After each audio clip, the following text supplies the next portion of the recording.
Hey, welcome back to the PuroVid series of informational videos.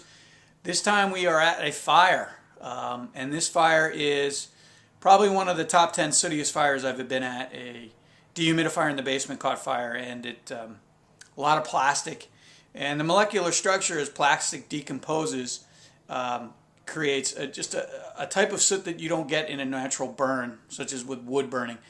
Very oily, and the soot is very fine.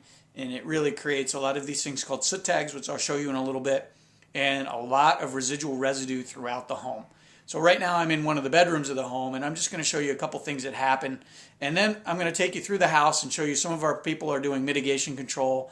We have a dry cleaning company here picking up all the clothing, really trying to get this thing kicked off so that we prevent any further damage in the home and stuff doesn't ground in.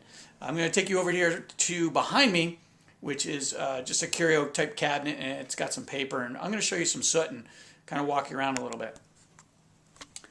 So in here, as you can see on the papers, everything as far as the contents of this, and this was a closed drawer, you can get right in there and look at the amount of soot that was in this cabinet. Okay, and this cabinet was closed at the time of the fire, so it's a pretty messy. And then we go over here to the desk, and you'll see unaffected paper here and what it looked like before we did some corrosion mitigation as far as paper. Look at this. That's soot on the paper, and this stuff is everywhere.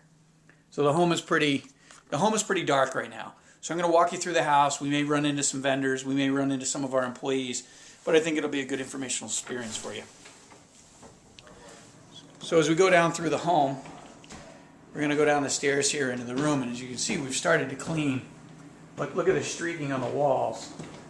That streaking in the walls is all due to some of the soot of the fire. Now, if you look at our containment to where the source of the fire is, it's blowing in.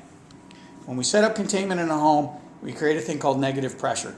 That allows us from where the source of the fire was not to contaminate the rest of the home. So as we go through here, we'll take you to some things. We've already started corrosion mitigation. And what corrosion mitigation is the oils in the material will start to break down the actual contents. And we don't want that to happen. So we got Josh doing corrosion mitigation.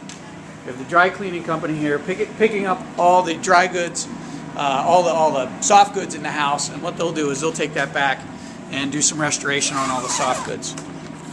I'm going to be going through a containment wall here. And what this containment wall is set up for, it's going to be a little dark. I'll try and get some light in here. And what that containment wall does, as you can see, it's blowing in. But look at the ceilings.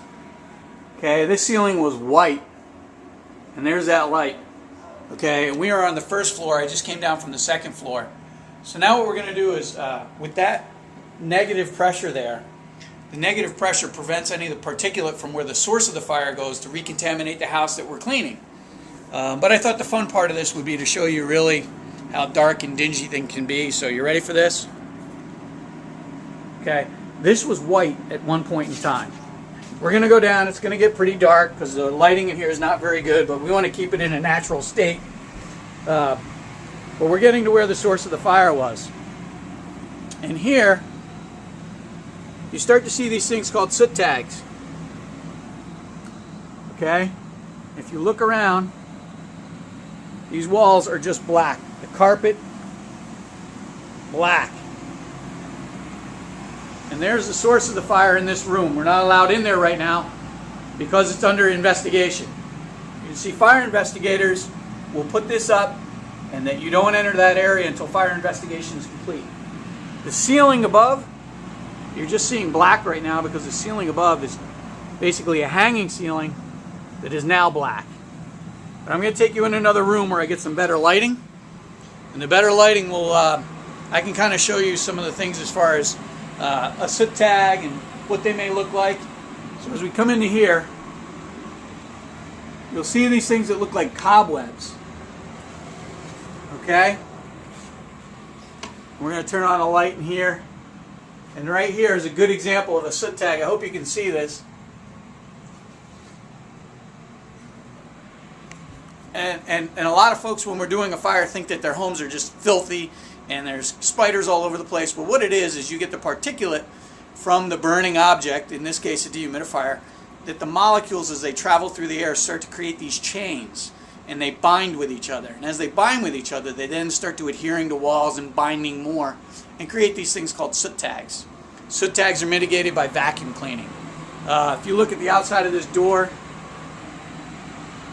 I'm going to show you how dark this is, just in case you didn't see it. X marks the spot for soot.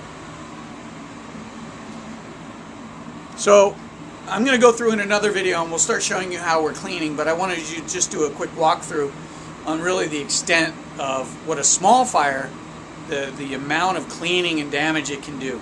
So I'm going to continue this in a little bit. I'm going to show you specific things we're cleaning, and we'll just do some briefer videos. Thank you. We'll see you in a little bit.